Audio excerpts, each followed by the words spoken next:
to so naši medvedki. In to nam jih je dala ena gospa iz doma za ostarele, ki je bila v bistvu sama in je rekla, da nam je toliko hvaležna za to, in če nas je prav prosila, jih lahko prosim vzamete in se spomnite na mene, ko me več ne bo. In gospa je že umrla, ja, tako da se res vedno spomnimo na njo, kot premo avto. Sem Klara Geršak, specialistka internistične onkologije, sveža, lani zaključila izpit. Zaposlena v splošni bolnišnici Izola v mobilnem paliativnem timu. Zdaj gremo k naši gospe, letnik 29, zelo prijetna gospa z napredovalnim KOPOB, to je kronična obstruktivna pljučna bolezen, nima rakave bolezni, tudi take bolnike imamo. Poleg tega ima še pridruženo srčno popuščanje in sladkorno bolezen tipa 2. Pri njej so pogoste respiracijske pljučnice, počasi peša. In rada živi, ne? Ona rada živi, ona se še veseli marsičesa, ne? Tako da je pozitivna in to zelo veliko pomeni, ne? V praksi vidimo, da so pač bolezni pri dojenčkih do starostnikov in ne veš, kje si ti, ne? A boš na eni točki ti? Mislim, mogoče se res malo več sprašujemo o sami smrti in načinu življenja. S to mislijo, no, da mogoče res ne veš, kdaj te čaka to, pa kaj ti bo pomembno tisti trenutek. Se nam spreminja plan včasih, ne? Ko so kakšne stiske pokličajo, moramo pač iti. Tako da bolniki lahko pokličajo kadarkoli. Vedno je ekipa, ki je na terenu, to je sestra in en zdravnik.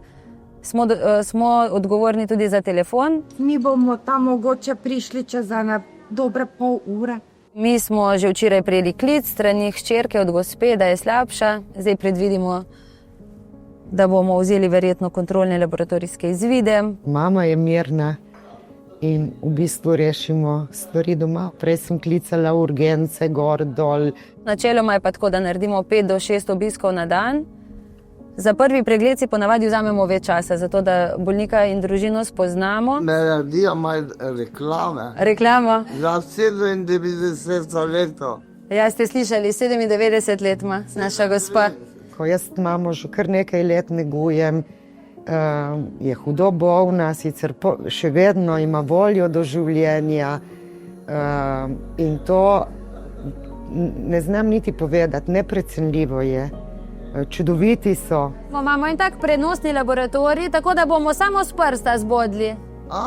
V redu? Ja. In bomo hitro videli. Zdaj pa kar dihajte, prav? Ja. In velikokrat tudi vidiš te dileme, ki jih imamo zdravniki. Kdaj je tista točka, ko boš rekel, ne, zdaj pa mislim, da res več ne koristim, ampak da moram nehati. Ne? In se mi zdi, da je najtežje to, ker smo nagnjeni k temu, da bi nekaj pozdravili, da bi nekaj pa še naredili. Ne? Za nekoga bi rače nekaj naredil. Pravi, za bolnika, kjer boš ti zaključil zdravljenje, si moraš vzeti čas, ker moraš razložiti, zakaj ja, zakaj ne, kaj to prinese in tako naprej. In velikokrat tega časa ni. In raje včasih odložiš, pa rečeš, bom še kaj naredil ali pa bomo še malo počakali. Tako, no, se mi zdi, s tem prelaganjem te bolniki potem nekje ostanejo, ne? V nekih dvomih, sami čutijo, da niso v redu. V paliativi nam mogoče ta čas dan in lahko malček več časa si za bolnike vzameš in to komuniciraš in si jim na voljo. In se mi zdelo, da je to potrebno. Tako, no, pač da rada to delam. Ti prideš, pa nič kaj dosti ne narediš in vsi so zadovoljni, ne? In v bistvu ne veš zakaj, ampak potem vidiš to hvaležnost, ne? Da pač je nekdo tam, ko oni rabijo. Oni imajo stisko in pač rabijo samo, da nekdo pride, pogleda in pove, to je to. Res, vsa zahvala jim, res. Bomo vzeli samo to kri iz prsta, prav? Zdaj bom samo malo v prstah zvodila. Strokovni, odzivni, sočutni. Ne vem sploh, kako bi ravnala sicer, no, verjetno bi mogla mama večkrat v bolnico.